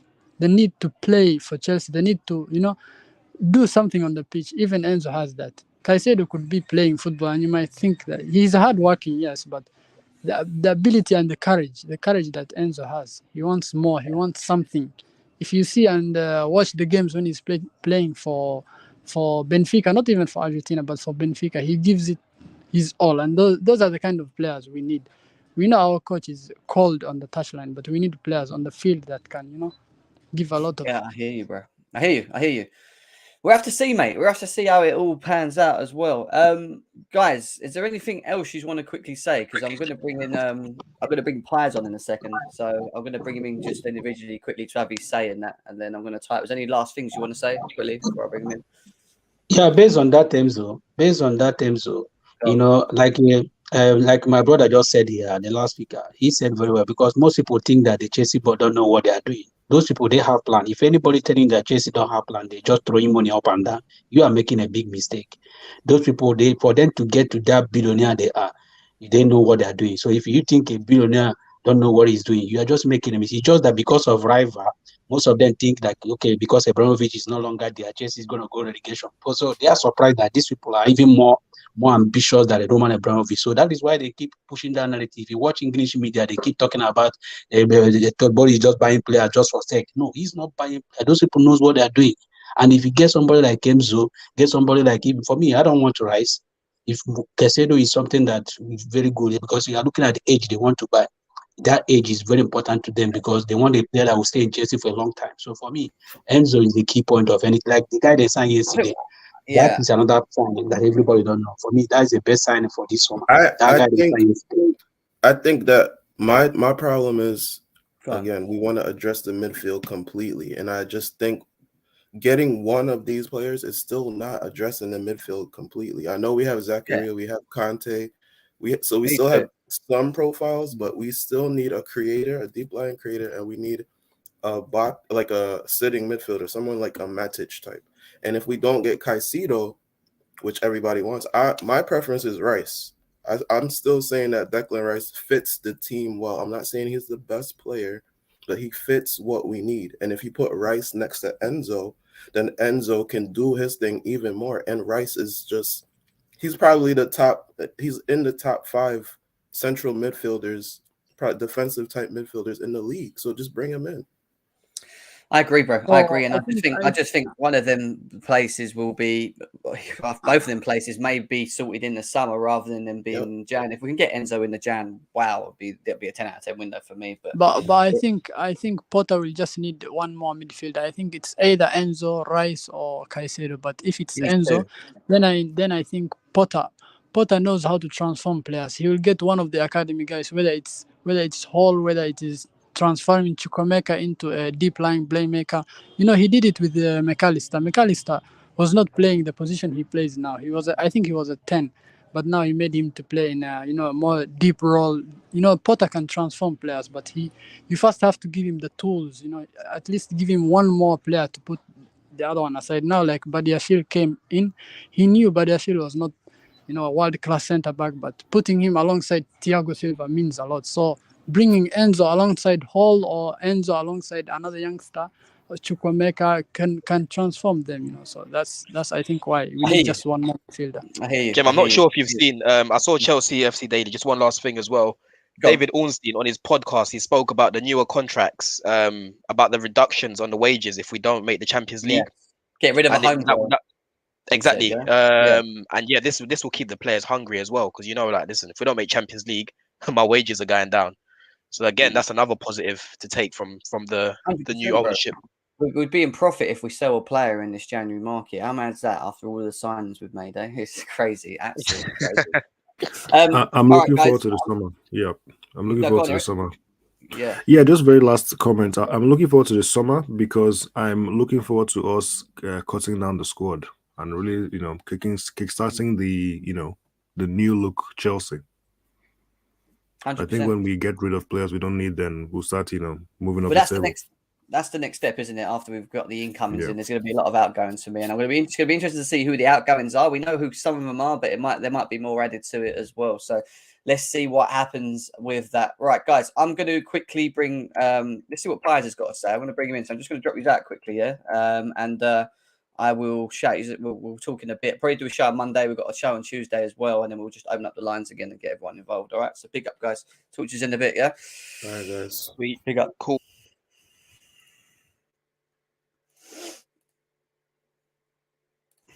All right. Cool. So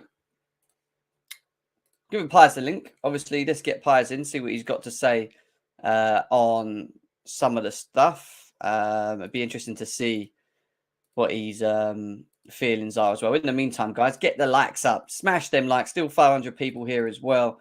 Let's see what Piers has got to say about Chelsea and Caicedo and his thoughts on Enzo. And we'll go from there. Let's see what he's got to say. In the meantime, what am I doing here? Let me just quickly add this in. There we go. Sorry, guys. This is the problem when you plan things. But man like Piers is in the building. What's happening? What's up, bro? You good? Good to be Yeah, on. I'm all right, man. I'm all right. It's crazy at the moment, isn't it? Really, Piers.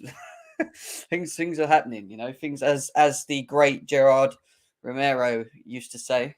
Things are happening. I think things are happening. So.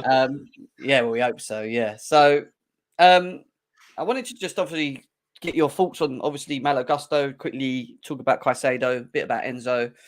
Get your thoughts and see what you think on obviously the deadline dates on Tuesday as well. So, just getting your thoughts on the overall. If you think we're going to make some, any more signings, etc. So, let's quickly talk about Malo Gusto, mate. I mean, it was a deal where the Lyon president and manager kind of made it clear that he weren't for sale and they want him here and whatever. And then all of a sudden, Chelsea reached an agreement with them where he is loaned back to them and he's going to be joining us in the summer. So what's your thoughts on the player and what's your thoughts on the business as well?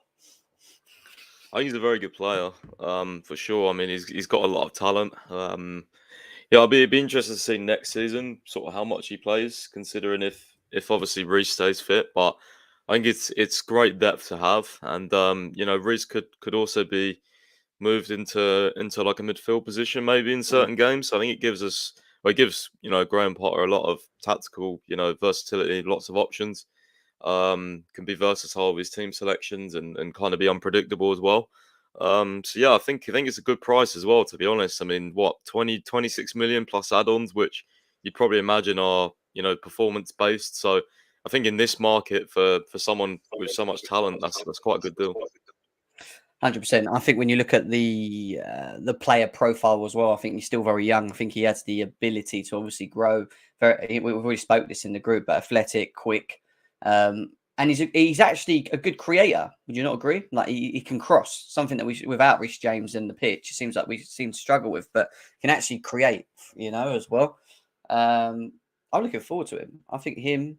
Obviously, we've got Nkunku now in the summer as well. It looks like our midfield area is going to be pushed again until the summer as well, which is obviously where we're going to move into quickly next. But let's deep this Moises Caicedo situation, players, because him getting new agents coming out, bringing out that comment, pretty much kind of handing in his own transfer request in his own way. And then we read today that Ornstein and Fab have said that he won't be playing until after the transfer window. He's been sort of put aside. And then it was like, guess who? Was it Chelsea? Is it Arsenal? Who is it? Because the way he worded it originally made it sound like as if someone's come and got him or something, the way it was worded. But what's your thoughts on this Caicedo saga? So I think it's a difficult situation to analyse. What I do know, though, is that, Brighton are obviously very, very hard to negotiate with. And I think now, Saturday now, you've only really got the rest of the day and then, Sunday, Monday and Tuesday to complete deals. So, I mean, Tuesday's the deadline day. My personal feeling is that he'll stay, just because I think it's too late on in the window. I also think that Brighton won't be sort of like, they would be expecting that he was going to, obviously they knew he wanted to move before this. So I think because he's got new agents as well, it seems to me like the agents have kind of took the angle, telling him, kind of just ill-advising him a little bit, in my opinion. Like a lot of Brighton fans saying he's completely not this guy at all. Like he would never ever handed a transfer request without these new agents. So I think personally he stays just because of one, like everything I'm reading and hearing is that Brighton are just refusing to budge on anything. Like they've even told Arsenal like categorically he's not for sale. Whether that means that Chelsea and Arsenal just to choose to ignore that and test their resolve. I mean, you'd be lucky, I think, to get anything done right even now. with that 90 million price tag that we were told by Delaney today. Right, that's absolutely ridiculous. I can't believe that's absurd, bro. It's absurd. Sorry, but yeah. No. And it then relates on to the whole Enzo Fernandez thing, right? Because if we do, and I'm not saying we will, and I hope we don't, but if we do play ball and go and start negotiating with Brian for like, I don't know, 80 million or 85 million plus add-ons or something, will it annoy you a bit more with the whole Enzo Fernandez side and the fact that we could probably have got him for about 105 sterling, I think it is, isn't it? Yeah, I think obviously the Enzo Fernandez stuff, there's a lot of talk around, what would Benfica actually be opening to. For me, I think we should explore some sort of pre-agreement like we had with Gusto. I'm not really too sure if we should get a midfielder, and if it's not Caicedo or Enzo, but at the same time I do kind of see the logic in maybe exploring a late move for someone, because if you really think about our team at the moment, with Jorginho's really the only six we've got, and some even debate whether he actually is a defensive midfielder anyway. So yeah, I think I think maybe Zakaria could help cover that track. But then I thought, well, if you look at what Graham Potter's been doing, Graham Potter's actually been playing Zakaria in the more further of the two, the more forward of the two, players in the pivot. So yeah, we kind of do need someone. And if you look at our targets, I mean, Onana is a 6, he's a DM. Enzo and Caicedo, they can both play there. So I think the profiling makes sense, but I'm just so unsure whether we'll do something, to be honest, because it's been really, really quiet for the last few days. I think there's a good opportunity that we might just throw our midfield situation into a summer and go, right, we need 2 in that area. Let's get it done. There's obviously talks about Jorginho leaving, and it's looking more likely that will be the case as well. Obviously, Kante has got the extension. Kovacic, I'm assuming, is not going anywhere anyway. I'll ask you the question as well. We kind of know each other's feelings, but if you had the choice to sign one of the 2 in this January window, Caicedo or Enzo, who would you choose and why specifically? Enzo, not even close to me. I think just the fact that his passing range from deep is just like, honestly, we need this. Honestly, like, was it 11 out of 13 long passes completed the other day for Benfica? Like, imagine him, Mudryk running onto his balls, Sterling. Like, this is what our attack needs. And also, he's also like ranks in the very high percentiles of everything else. Like, defensively as well, his numbers are pretty good. So, yeah, obviously you choose Caicedo if you want a more prem-proven option, but I think Enzo would just completely transform us. And I think his profile's more rare than Caicedo's, to be honest with you. 100%. This is what I was trying to say earlier on when we had the panel when I was saying that. I think when you look at the profile of the player, I kind of look at like a Frankie de Jong as being one of the closest to Enzo Fernandez. I don't think there is many other profiles out there. I think you could kind of, with Caicedo, I think you could kind of find others. That you have more options if you don't get Caicedo than you do when you have an Enzo Fernandez. He's not even world class. I mean, for me, he's top anyway, but 21, he's playing at Benfica. People going, yeah, but he's playing in the Portuguese league. It's not a very good league, Pies. Okay, how can we judge that? And then you see what he done at Argentina and the position that he played there. Because when you looked at the World Cup, he played in an 8 originally, and they dropped him into the literally the DM role, which again I don't think is his favourable position. But again, he showed that he can. He can control the game and he can be quite physical and whatever else. But he just, I think it will bring confidence to our forwards if we brought someone like Enzo in, because they'll start making runs knowing they're actually going to get the ball. When our midfield gets the ball, I don't think our forwards want to make runs. They just would rather go to the ball because they don't feel confident in the people in midfield to actually find them. And that doesn't help our forwards to actually be effective in any sort of way. But if you bring in Enzo Fernandez, it does. And you look at, obviously, the profile of Caicedo. I like Caicedo. I have no issues with Caicedo. I think he's a very good player. I just don't think he's 90 million. And I wouldn't even argue, is he even 70 for you? How much would you rate Caicedo in the market at the moment? I was saying this yesterday to a few people. I think it's very hard to sort of judge. I mean, nowadays, someone is worth what the club says. Like, it's worth however much you pay. But for me, if I was going off, my own personal valuation, I'd think probably 60 million would be fair. I think that's fair. I mean, he's Premier League proven. He's young, which also adds a bit. He's 21. He's very, very good defensively, and he also plays box to box. He reminds me a lot of Kante, to be honest. Yeah. He's very similar to Kante, the way he plays. 100%. Do you think both of them are our specific targets, Pies? Like, we want both of them, or do you think it's either or with them, and then we look at someone else, like some people saying Latvia's and Declan Rice's and whatever? Or I know they're different in profile anyway, but do you think that they're 2 players that could play together? Yeah, I think it's either or. I mean, Plan A was clearly Enzo from how we pursued him.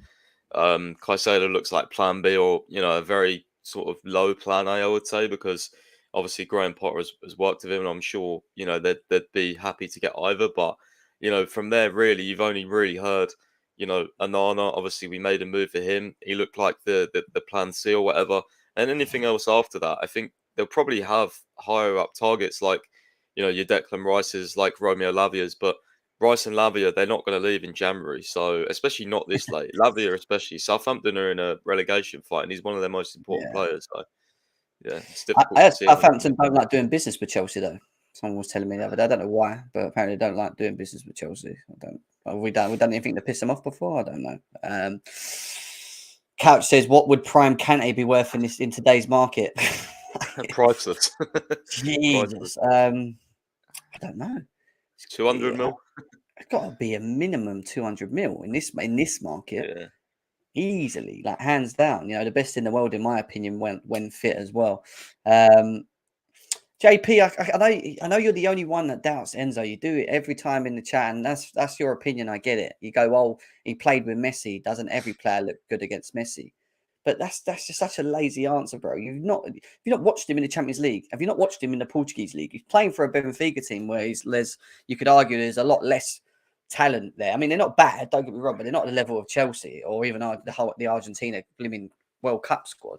I was like, I don't get why we do this. Like, he's good enough to play in a Chelsea team. Like, some people think, oh, you sign a player that's come from a Portuguese league in a lower league and playing for a lower team that they can't do it in the Premier League. The Portuguese league has literally had so many hits for transfers to the Premier League as well. So, Bruno Fernandes, Ruben Diaz, Luis Diaz. There's loads that have come from the Portuguese league that have been good. Even someone like, I know Darwin Núñez misses a lot of chances, but he causes havoc for Liverpool. So even he could become good. Like, even the ones that you might think are flops at the moment. Yeah, just explaining that. Yeah. Should like Darwin Núñez as well. Look, the question here is, players, will Chelsea do anything to the midfield in the next 2-3 days? Don't put it past us because of the way we've moved this window, but I don't see it. I think we're going to concentrate on 2 in the summer, and I think that's fair enough. I think it's better for negotiations. I think it gives us more time to analyze the market. And even if Enzo's still the main target, you go into that. I do think with an Enzo, though, it makes it harder, just because I think you may have a Man City. When you look at their disposal of their midfield, there'll be players leaving like Gundogan, obviously, etc. are going to be moving on. And then you look at someone like maybe a Real Madrid because Toni Kroos is leaving, and then you got PSG, who are just there all the time, aren't they? So, it will only be teams that can afford them, and obviously we'll be in that bracket. But do you really want to be coming up against Man City for him and teams like, imagine if Man City get him? I don't even want to imagine that. It made me sick, to be honest. But we'll have to see what happens on transfer deadline day, Monday as well. We'll go from there. But Pies, when you look at what business Chelsea have done so far in this January window, how impressed are you with it? And what do you sort of rate it out of 10 as we speak now? I mean, I'm very impressed. I have to say, I did not expect Mudryk or João Felix. I know Felix is alone, but I still think the impact that he's going to give us when he starts playing again is going to be crazy. I mean, we saw how good he was in that 60 minutes. He was just a different level to our entire team. So, yeah, I think those two are fantastic signings, and I wouldn't rule out Chelsea doing like another loan or something next season for Felix, but this time with an obligation perhaps or an option. So I think those two are very good. I think Badiashile has been very, very good. I am a little bit cautious because I remember Koulibaly's first few games, everyone was saying he was the best defender in the world. So I'll give Badiashile a little bit more time, but he looks solid, and I think it looks like a decent price at the moment. The fact that he was another one we spread over the contract length of so long really helps as well. Gusto on back out on loan, I think. I'm undecided. I think it's circumstantial. I think if Reece James does stay fit for an extended period of time, then I think everyone will be happy. But if not, then I guess some people will complain. But I've read some of the reports, and on Gusto, it seems like they didn't want to lose out on him in the summer, which you'd ideally think, well, now do that for Enzo if you don't want to miss out on him in the summer or risk losing out on him. But yeah, I think it's been a good window. Obviously, we bought in a couple others as well. But I still want something in midfield. It's looking so unlikely, to be honest. Yeah, you'd say but that. Go on. I'd probably give it. I'd give it a 9 so far. Wow. If we get a midfielder, I'd say it's the perfect window. A big midfielder as well, not someone like on loan or whatever, like a Caicedo or a pre-agreement friend. Like your priority, basically. Midfielder, yeah. I'd go with 7.5. I thought we would sort the midfield out, at least one of them in this market. And when you think about the fact that contracts are going to be potentially capped by FFP in the summer to 5 years, when you think about the opportunity of being able to maybe make that one big signing in like an Enzo and spreading it, if we can do, and paying Benfica a large sum, which I think again we should do really up front.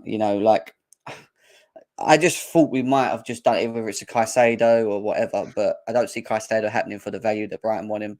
Enzo seems to be the same problem. We're just not entertaining it. So I agree. I don't want players that are not priorities, which means we'll probably go to the summer neglecting our midfield again, probably the most important position, I think, or area other than right back in the team that we've been having to, we should have actually sorted. So I think a 7.5 for me. I'm looking forward to seeing more of João Felix. I'm not his biggest fan, as you already know, but I want to see how he gets on. And a lot of people were talking past summer with him, saying that Chelsea probably go for him. And if he wants Chelsea, obviously Atletico will negotiate. I don't think he'll be cheap.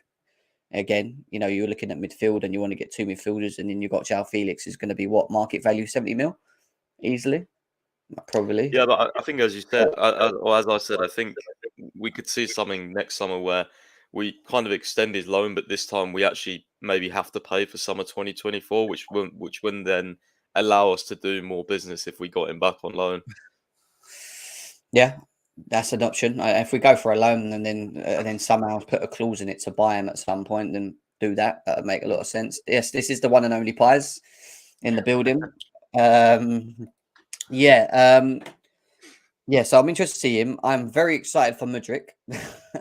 I am, because it's still early doors, and it was only a bit of a cameo, but what he did at Liverpool was quite impressive. And I think, again, he will bring a creative spark that we've missed, but in the forward line. We need that as well. We need that dribbler. We need that frightening pace. It's mad that he locked in the quickest speed in the Premier League, and he hadn't kicked ball since November. Do you know what I mean? So it goes to show when he is fit how much of a problem he's going to be. I'm not sure of Madueke Pies. Do you know that? Like, I haven't seen enough of him, but what worries me slightly, again, a bit like Wesley Fofana, is that injury record. Apparently, he's only played in a row 4 games, I think it is. I read some stat or something. Other than that, he's always had like niggly injuries. I don't know. It worries me a little bit coming into a team that plays 2-3 games of blimmin every 10 days. But he's a talent. I've seen him. He's good. And again, another dribbler down the wing. Do you think he will be one that starts, Madueke, or do you think he's one that will just be backup for now? I think he's got a good chance of starting against Fulham, to be fair, with all the training he's having. I think obviously Sterling's not back yet.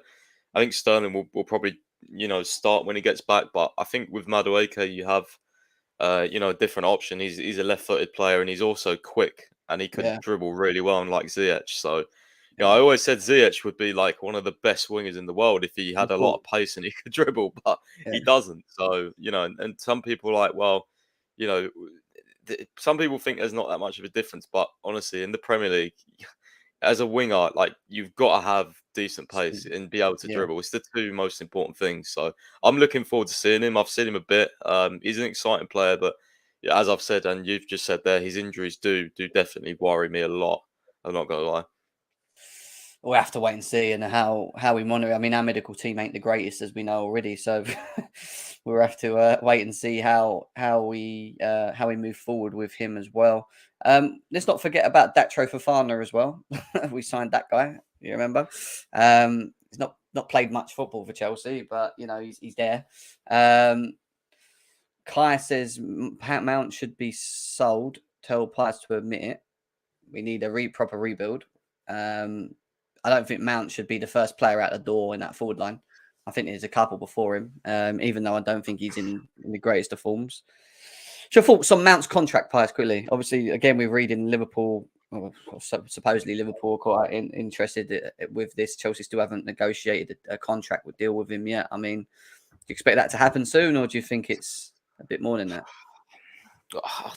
I mean, my gut feeling is that he'll extend. I can't see Mount not playing for Chelsea. I think that'd be pretty mad. But same as what I've really said about Reece James, I just can't really see these. I know we've had Cobham guys leave in the past, but Mount and Reece have kind of been the face of pretty much our team over the last few years. But he's been playing shit, to be honest. So he needs to fix up. And I mean, we don't know what's going on behind the doors, behind closed doors, in terms of what his demands are. But I think I tweeted that yesterday. I was listening to David Ornstein. He went on the BBC podcast a few days ago, and he actually said that for certain new contracts, Bowley has basically, like, if we don't qualify for the Champions League this season and for future seasons, they actually go down. so you earn less per week for that season that you'd be in the Europa League. So very, very interesting that players are accepting of that, and maybe that's I don't know whether that's a reason why Mount is reluctant to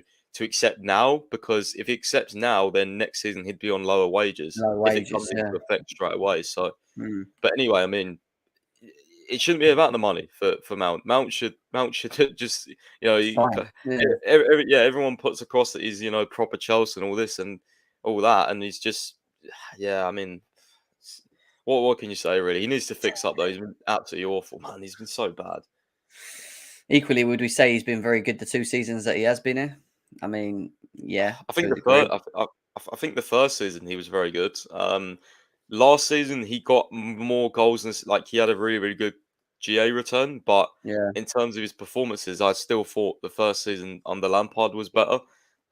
He scored a lot against obviously the lower teams last season, which is fine. But again, I think he definitely he's not been the player he once was. I was watching some clips of Mount under Lampard the other day, and he looked more agile. He looked slimmer. Sharp. He looked like he looked more sharp, looked faster, got away from players much easier. I don't know whether he's put some people said he's put a lot of muscle on, and that's made him less agile. But I mean, it's definitely some issues. And I think if you look at next season, if we continue to play the 4-2-3-1, don't really know where he starts. Because if we keep Felix, then obviously Felix is going to start in the 10. And Kunku would play up front probably with, he probably would be leading the line. And Kunku's leading the line, and people keep thinking he's playing he ain't coming here to play as a winger or a 10. I'm telling you, you then have Mudryk and either Sterling or Madueke on the right. So I don't know where Mount starts, to be honest. I think Mount will probably fill into that 10 role as well, or be played in that 10 role in some games. It goes back to if João Felix comes or not. If he don't, then you've got Havertz and Mount fighting for one position just behind, So we have to, that can't run for me. Need to make sure our attack stays as good as it is right now. I can't wait. I would like also to see them in with a better attack. In my opinion, I would like, because I don't think we have any chemistry whatsoever. Maybe Havertz, but Mount I have no hope for. He just. Oh, you have more hope for Havertz than you do Mount. Jesus, I didn't know that. Okay. Only slightly more, but Mount just ruins every attack. So we'll take it. I think Havertz in a 10 behind Nkunku, Mudryk, and Madueke would be interesting. If that ever happens, I'd really like to see that. In my opinion, it's the position that I feel he needs to play. I know people don't agree with it, but I keep saying it. I think if you're going to get the best out of him, that's what you play him, in my opinion. All right, cool. Other than that, it's we wait until the transfer deadline day. It's going to be interesting to see if we do become any more active. Don't put it past us not to. I forgot about Badashile. I think Badashile's been very good. I've got to say, I wouldn't know what to expect from him because I haven't watched enough of him. But from what I've seen of him so far next to Thiago Silva, he's impressed me as well, to be fair. So Badashile, Thiago Silva, it's going to be interesting to see how we get on to the next part of the season, Pies, because we're actually going to have a stronger squad. Obviously, people returning, players that have been added to this squad as well. Potter should be gaining more points on the board. Do you feel that Champions League can happen if we can put on a bit of a run going up there? We're 10 points away at the moment from Newcastle and Man United. We're on the same points. Do you think if we can put some sort of form together, we could do a last charge? Yeah, I mean, if it happens quickly, then yeah, for sure. I mean, if you beat Fulham, you beat who have we got after that? We got, is it West Ham? Fulham, West Ham, and then Dortmund, and then I think Southampton. I think it is, and then win those 3 league games.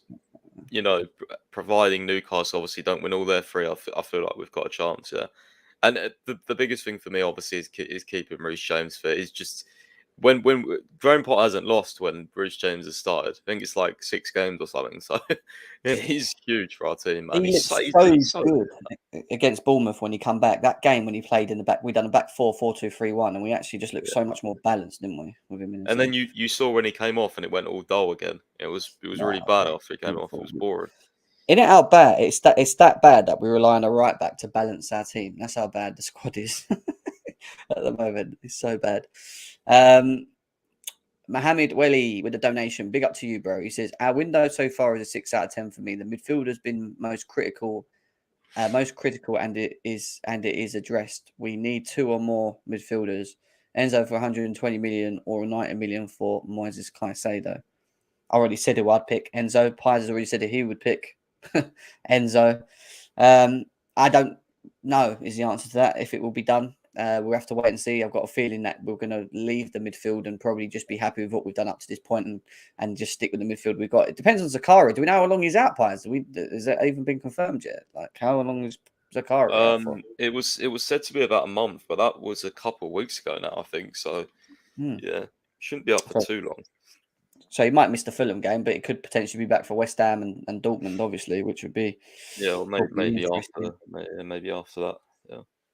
Thank you for the donation, Mohammed. As always, big up to you as well. I can see the chat. There's still over 500 people in here. Big up to every single one of you guys that are still tuned in. Smash them likes. Let's get these likes up. Subscribe to both the Chelsea Fan TV and GNA TV. Pies, let them know where they can find you as well with your podcast and stuff as well that's been going on. And yeah, we'll tie it up. Yeah, on Twitter, CFC365 official. We've recently released a Malo article, some analysis from one of our writers. So if you want to go check that out, that'll be my main plug, and then just my Twitter app. Your Twitter account's moving nicely as well. I can see you on your road to 300k, mate. So well done on that as well. Yeah, guys, smash the likes, subscribe. I'll be back again. I don't usually do weekend shows, but I thought after what happened yesterday with Gusto and Caicedo, we'll build us up nicely for Monday to see if anything happens from Monday onwards as we close down to transfer deadline day. You might see Pius on Tuesday with me. We done the last transfer deadline show live, and Fabrizio Romano was live when he announced Zakaria, and we got it up to come up live on the screen. Do you remember that, Pius? What a show that was! Yeah, we made something happen. We did. Fabrizio, I just remember we was just talking, and then Fabrizio he sent me a message saying, "Look, I got some Chelsea news coming," and then everything just blew up. It was great. I put his Twitch up on the screen, and then we was just watching him announce Zakaria to Chelsea. I think he's doing YouTube this year. I think it's YouTube on Wednesday. Yeah, is it in YouTube? Yeah, so maybe we'll try and tie in around when he's doing his shows as well, and catch out of it as well. But yeah, if you're free players, then you're more than welcome to join me, mate, on that deadline show. It'll be a good one again. I'm pretty sure it will be. But guys, enjoy the rest of your day. Take care. Have a good weekend. Up the Chelsea, and we will be back again very soon. Take care, guys. See you later.